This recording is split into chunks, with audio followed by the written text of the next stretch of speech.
श्रीगुरुभ्यो नमः। श्लोक नंबर 39। एषा ते विहिता सांख्ये बुद्धिर्योगे त्विमां शृणु। बुद्ध्या युक्तो यया पार्थ कर्मबन्धं प्रहास्यसि। कर्मबन्धं प्रहास्यसि। अब तक 37वें श्लोक तक जो चिंतन का केंद्र था वो है अहम। मैं का स्वरूप पहले निर्णय हो जाना चाहिए। तो भगवान पहले जो विषय का चिंतन के लिए लेते हैं वो है मैं कौन हूँ, मैं अपने आप को किस रूप में देखता हूँ, मेरी पहचान क्या है, इसका निर्णय हो जाना चाहिए। क्योंकि समस्त व्यवहार के केंद्र में मैं है। तो चाहे वो व्यवहार सामाजिक हो, राजनैतिक हो या पारमार्थिक हो। तो अब 38वें श्लोक में हमने देखा कि भगवान समता की चर्चा करते हैं। समता माने फल को लेकर के समता। क्योंकि फल से यदि बुद्धि बंध जाएगी, क्या फल प्राप्त होगा, तो फिर जो स्वधर्म है, जो कर्म है, उसमें विघ्न आएगा। तो कर्तव्य परायण होके कर्म होना चाहिए। चित्तवृत्ति फल में बनती नहीं है। यदि कर्तव्य परायणता होकर ईश्वर समर्पण भाव से कर्म किया जाए तो अब आगे का जो सारा श्लोक आएगा, विषय आएगा, वो एक अलग विषय है। और स्वयं भगवान ही यहाँ पे 39वें श्लोक में बोलते हैं कि अब तक एक विषय था, वो कुछ और था, और अब कुछ और विषय पर चर्चा करने जा रहे हैं। तो श्लोक देखेंगे हम। भगवान बोलते हैं कि एषा ते अविहिता सांख्ये बुद्धिर्योगे त्विमां शृणु। बुद्ध्या युक्तो यया पार्थ कर्मबन्धं प्रहास्यसि। तो अब 38वें श्लोक तक एक विषय था और 40वें श्लोक से एक नया विषय होने वाला है। तो फिर ये जो बीच का श्लोक है, ये जो 39वां श्लोक है, ये एक संधि श्लोक है। माने जो विषय के मध्य का श्लोक है, जो विभाग करता है कि एक विभाग 38वें श्लोक तक था और एक विभाग 40वें श्लोक से एक नया विषय शुरू होने जा रहा है। तो पीछे कौन सा विभाग था और आगे कौन सा विभाग है, देखते हैं। तो श्लोक में भगवान अन्वय करके देखेंगे। बोलते हैं, हे पार्थ, हे पार्थ ते अभिहिता। ते माने तुम्हारे लिए, यहाँ पार्थ के लिए बोल रहे हैं। हे पार्थ ते तुम्हारे लिए अभिहिता। अभिहिता माना बता दिया, उक्ता। तो ते तुम्हारे लिए, और वो विषय क्या था? सांख्य बुद्धि। हे पार्थ ऐसा सांख्य बुद्धि ते अभिहिता। ऐसा बुद्धि अभिहिता माने अब आपको हमने, भगवान बोल रहे हैं, हमने आपको एक बुद्धि के विषय में बताया है। और वो बुद्धि कौन सा है? तो बोलते हैं सांख्य बुद्धि। अब तक भगवान ने क्या बताया है? बोलते हैं एक बुद्धि बताया है जिसका विषय है सांख्य बुद्धि। सांख्य बुद्धि माने प्रमा, बुद्धि माने ज्ञान। तो अभी तक भगवान ने जो कुछ बताया है वो एक बुद्धि देने की कोशिश की है, अर्जुन जी को एक प्रमा उत्पन्न करने की कोशिश किया है।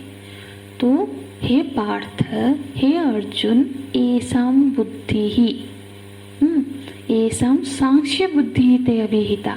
सांख्य के विषय में हमने अब तक बता दिया। अभिहिता ये पूर्व काल, पास्ट टेंस में बताते हैं, सूचना देते हैं। और माँ ने बता दिया। अब बोलते हैं तू इमाम, तुमाम को यदि विच्छेद करेंगे तो बनेगा तू इमाम शृणु। अब आगे तुम इमाम, हे पार्थ तुम क्या सुनो, योग बुद्धि, बुद्धि दोनों के साथ लगेगा, सांख्य बुद्धि योग बुद्धि। योग बुद्धि के बारे में अब सुनो, सुनो मतलब सुनो। यहाँ दो विभाग है, एक बता दिया है और एक आगे सुनो। तो क्या सुने, योग सुनो, योग बुद्धि के बारे में सुनो। पहले सांख्य बुद्धि एक विषय हो गया और दूसरा विषय है योग बुद्धि। इमाम योग बुद्धि सुनो। हे अर्जुन, हमने आपको अभी तक सांख्य बुद्धि के विषय में बताया और आगे योग बुद्धि के बारे में बताने जा रहे हैं। तो सांख्य बुद्धि माने सांख्य माने एक व्यवस्थित चिंतन पद्धति को सांख्य कहते हैं। संस्कृत में इसकी परिभाषा है सम्यक ख्यायते अनया इति सांख्य। किसी भी विषय को अच्छी प्रकार से प्रस्तुत करना, क्रमबद्ध व्यवस्थित चिंतन की प्रक्रिया को सांख्य बोलते हैं। चिंतन की प्रक्रिया को भी सांख्य बोलते हैं और उस चिंतन की प्रक्रिया से जो निर्णय, जो निष्कर्ष निकला है उसको भी सांख्य बोलते हैं। और इतना ही नहीं, और वो जो व्यक्ति जिसको ये प्रमा प्राप्त हुई है और जो इस प्रक्रिया से जो निर्णय प्राप्त हुआ उसको जो धारण करने वाला है उसको भी सांख्य कहते हैं। तो फिर तीन अर्थ हो गए। एक तो सांख्य जो चिंतन पद्धति है, फिर चिंतन से निष्कर्ष जो निर्णय हुआ है और निर्णय को धारण करने वाला व्यक्ति। तो फिर गीता जी में अब तक जो चिंतन पद्धति है उस चिंतन का निर्णय क्या है, वो है कि ये जो आत्म तत्व है वो ब्रह्म है। अहम नाम की जो चीज है वो ब्रह्म है। इस निर्णय को गीता जी में सांख्य कहा गया है। आत्मा की ब्रह्मता का निर्णय सांख्य है। ब्रह्म की चिंतन की प्रक्रिया को सांख्य कहते हैं। और जिस महापुरुष ने अहम के ब्रह्मता रूपी निर्णय को धारण कर लिया उसको भी सांख्य कहते हैं। जिसने ये अनुभव कर लिया वो भी सांख्य ही है। तो अब तक जो भगवान ने जो चिंतन किया है उसके केंद्र में अहम की ब्रह्मता ही है, सांख्य है। इसलिए भगवान ने कहा कि अभी तक हम सांख्य बुद्धि की चर्चा किए हैं और ये जो सांख्य बुद्धि है माने ये जो प्रमा है, अहम की ब्रह्मता रूपी जो प्रमा है, ये प्रमा ही सांख्य बुद्धि है। और यही प्रमा शोक मोह की आत्यंतिक निर्वृत्ति का उपाय है। और अब आगे का विषय क्या है? अब जो नया विषय है वो सांख्य बुद्धि की प्राप्ति का साधन क्या है, वो है अब का विषय। सांख्य बुद्धि की प्राप्ति का साधन रूप योग है। जो साधन रूप जो योग है उस योग से संबंधित जो बुद्धि है उसको बोलेंगे योग बुद्धि। तो अब तक जो विषय लिया गया वो सांख्य बुद्धि की प्राप्ति का उपाय है। मतलब पहले सांख्य बुद्धि फिर उसको प्राप्ति का उपाय और उसको प्राप्ति के उपाय को बोलते हैं योग बुद्धि।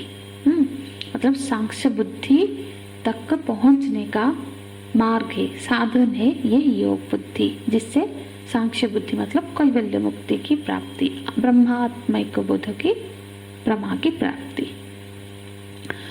और योग बुद्धि का यदि हम योग बुद्धि को सरल अर्थ में समझे तो ईश्वर अर्पण बुद्धि से किया हुआ कर्म और ईश्वर अर्पण बुद्धि से जो कर्म किया जाता है उस बुद्धि को बोलेंगे योग बुद्धि। भगवान भाष्यकार योग बुद्धि का बोलते हैं यया योग विषया युक्तो हे पार्थ कर्म बंधम, कर्म एवं धर्माधर्म बंधः कर्म बंधः। माने योग बुद्धि मतलब ईश्वर अर्पण बुद्धि व ईश्वर को अर्पण किया हुआ कर्म और ईश्वर अर्पित कर्म को कहा जाता है योग बुद्धि। माने अब चिंतन का विषय होगा कर्म योग। कर्म को योग, यहाँ पे योग क्यों कहा गया है? क्योंकि कर्म जब ईश्वर से जुड़ने वाला हो, जुड़ाने वाला हो, साधन बन जाए, तब कर्म को योग कहा जाता है। कर्म योग कहेंगे। किसी भी कर्म को कर्म योग नहीं बोलेंगे। कर्म तो हम दिन भर में कई सारे करते रहते हैं, सारे कर्म योग नहीं हो जाते। कर्म तो हम मतलब वो कर्म जो ईश्वर से जोड़ रहा है, वही कर्म को हम बोलेंगे कर्म योग। ये जो कर्म योग साधक के अंदर एक योग्यता उत्पन्न कर देती है और उस योग्यता से फिर सांख्य बुद्धि को धारण करने के मतलब उसमें सहयोग होता है। ये तो उपदेश का क्रम हुआ कि पहले सांख्य का उपदेश हुआ, फिर अब योग बुद्धि कर्म योग का उपदेश करेंगे। पर साधक के लिए उसका क्रम कैसा होगा? पहले योग बुद्धि, फिर जाके सांख्य बुद्धि। तो बोलते हैं योग बुद्धि तुम इमाम सुनो, योग बुद्धि के बारे में सुनो। इससे क्या होगा? क्योंकि यया युक्तो बुद्ध्या पार्थ कर्म बंधम प्रहस्यसि। इस जिस बुद्धि से युक्त हो जाने पर, क्योंकि इस योग बुद्धि से युक्त हो जाने से, यहाँ पे जो बुद्धिया युक्त हो, ये जो बुद्धिया है ये योग बुद्धि के लिए है। इस योग बुद्धि से युक्त हो जाने से क्या होगा? कर्म बंधम प्रहस्यसि, कर्म का बंधन छूट जाएगा। या बुद्धि युक्त, युक्त माने जुड़ जाना। जिस बुद्धि से जुड़ जाने पर आप कर्म बुद्धि से छूट जाएंगे।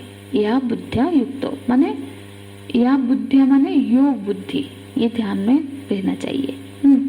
तो कैसे कि जो भगवान भाष्यकार कर्म बंधन का अर्थ करते, कर्म एवं धर्म धर्माक्ष बंध कर्म बंध। कर्म तो दो ही प्रकार के होंगे, धर्म अधर्म। जो भी है वो जो बांधने वाला है, जिस फल से जो बंधते हैं उससे छूट जाएगा। कैसे कैसे छूट जाएगा? तो यहाँ पे ऐसा है कि योग बुद्धि से पहले ईश्वर का मतलब हम ईश्वर अर्पित कर्म करेंगे। तो ईश्वर अर्पित कर्म किए तो ईश्वर का अनुग्रह प्राप्त हुआ। तो योग बुद्धि पूर्वक जब कर्म करेंगे, आराधना करेंगे, तो हमको ईश्वर की कृपा प्राप्त होगी और फिर उससे सांख्य बुद्धि मतलब ज्ञान प्राप्त होगी और फिर उस ज्ञान से कर्म बंधन से मुक्त कर देगा वो ज्ञान। तो यहाँ पे भगवान पहले जो विषय पर चर्चा हुई है उसका व्याख्या करते हैं और आगे का विषय क्या है वो बताते हैं। अब आगे का जो विषय है वो योग बुद्धि है, जो कि हम आगे की कक्षा में चर्चा करेंगे। हरि ओम तत्सत। ओम पूर्णमदः पूर्णमिदं पूर्णात् पूर्णमुदच्यते पूर्णस्य पूर्णमादाय पूर्णमेवावशिष्यते। ओम शांति शांति शांतिः। हरि ओम। श्री गुरुभ्यो नमः। हरि ओम।